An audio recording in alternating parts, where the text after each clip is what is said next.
নমস্কার, কেমন আছেন সবাই?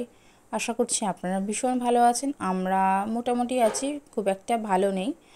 তো এখানে দই বসিয়েছি। ওর বাবার শরীরটা খুবই খারাপ যাচ্ছে বেশ কিছুদিন ধরে। তো হাঁটুতে ভীষণ ব্যথা, সেই নিয়ে ভুগছে।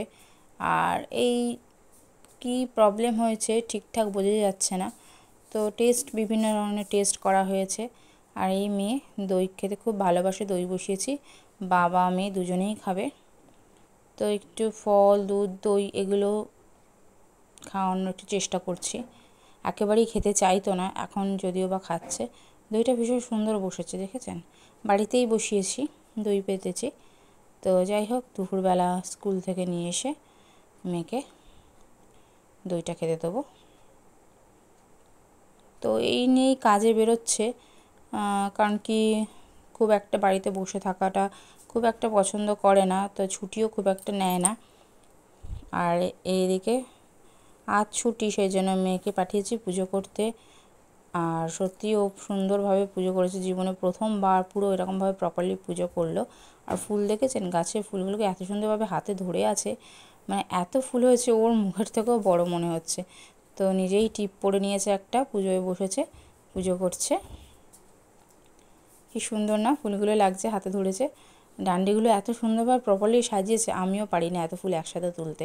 ও এত বুদ্ধি করে এইটুকু মেয়ে এত সুন্দর ফুল তুলেছে, দারুণ লাগলো। আর পুজোটা এত সুন্দরভাবে করেছে, আমার মানে খুবই ভালো লাগলো। ভাবতে পারিনি কোনো দিন আমার মেয়ে এত সুন্দরভাবে এইটুকুনি পুটকে মেয়ে পারবে। তো ওর বয়স অনুযায়ী ও সুন্দরভাবে পুজোটা করেছে। গোপালকে চান করানো, বাসন মাজা, ঘর মোছা, এই ঠাকুর ঘর মোছা, মানে এই মোছার কাজ তো জীবনেও করেনি কোনো দিন। ফার্স্ট টাইম করলো, একটু বলে দিতে হলো কীভাবে মুছতে হয়। আর বাসন মেজেছে, খেতে দিয়েছে, সব কিছুই করেছে। আমি শুধু আগুনটা জ্বালতে পারবে না বলে প্রদীপ আর ধূপটা জ্বালিয়ে দিয়েছি, তারপরে পুরোপুরি পুজোটাই ও করেছে। তো এরমভাবেই কাটছে দিন। পুরোটাই সমস্ত সংসারের কাজ সমস্ত কিছুই আমার ঘাড়ে এসে পড়েছে। তো কিছু করার নেই, একটা মানুষ অসুস্থ থাকলে তাকে একটু রেস্ট তো দিতেই হয়। আর যতক্ষণ বাড়িতে থাকছে একদম কিছুই করতে দিচ্ছি না, পুরোপুরি রেস্টে রাখার চেষ্টা করছি। আর খাবার দাবার এগুলো সব দিকেই লক্ষ্য রাখছি। যেগুলো খুব একটা মেনটেন করতো না বা শুনতেই চাইতো না, বয়সটা কম বলে। তো যাই হোক, এখন শুনছে, মেনটেন করছে, ভীষণ ভালো লাগছে শুনে। আর দেখা যাক, ভগবানের আশীর্বাদে তাড়াতাড়ি ঠিকও হয়ে যাবে। আর আপনারা সঙ্গে থাকবেন, আশীর্বাদ করবেন, তাহলে একটু তাড়াতাড়ি রিলিফ পাবে। তো ব্যথাটা অনেকটা কমছে আস্তে আস্তে, কিন্তু এত পরিমাণে ব্যথা হয়ে গেছিলো, দুদিন হাঁটতে চলতে কিছুই করতে পারিনি। তো মানুষের জীবনে মাঝে মাঝে এমন কিছু কিছু পরিস্থিতি এসে যায়, যে কাজগুলো কোনো দিন করতে হবে বা করিনি, সেরম কাজগুলোই করতে হচ্ছে বা করছি। তো জীবন অনেকটাই মানে হঠাৎ হঠাৎ কেমন একটা রূপ দেখায়, তাই না?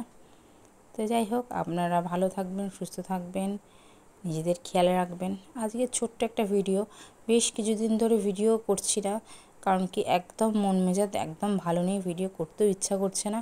আর সত্যি বলতে সময়ও পাচ্ছি না। আর আমি এই যে পুজো করে এসে সাজুগুজু করে বললো একটু ভিডিও করে দাও তো মা, আর এই যে করছি।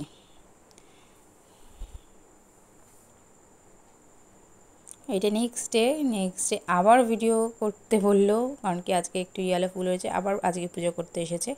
তো এই বেশ 3-4 দিন ধরে পুজো ওই করছে। আর এটা 3 দিনের ভিডিও একসাথে করে একটু একটু ভিডিও করে রেখেছিলাম। তো সেগুলোই একবারে একসাথে করে শেয়ার করছি আপনাদের সাথে। সকালবেলা মেয়েকে টিফিনে আজকে বাটার আর একটু চিনি দিয়ে দিয়েছি ব্রেডের মধ্যে। ব্রেডগুলোকে এরমভাবে সাজিয়ে দিয়েছি, বেশ ভালো লাগছে না দেখতে? তো ও খুব মজা পাবে। বাচ্চাদের টিফিন বক্স তো যত সুন্দর হয় তত ভালো লাগে। মুড়ে দিয়েছি, জাস্ট ফোল্ড করে দিয়েছি, কেটে দিইনি। নাকি ফোল্ডটা দেখতে বেশি ভালো লাগছে।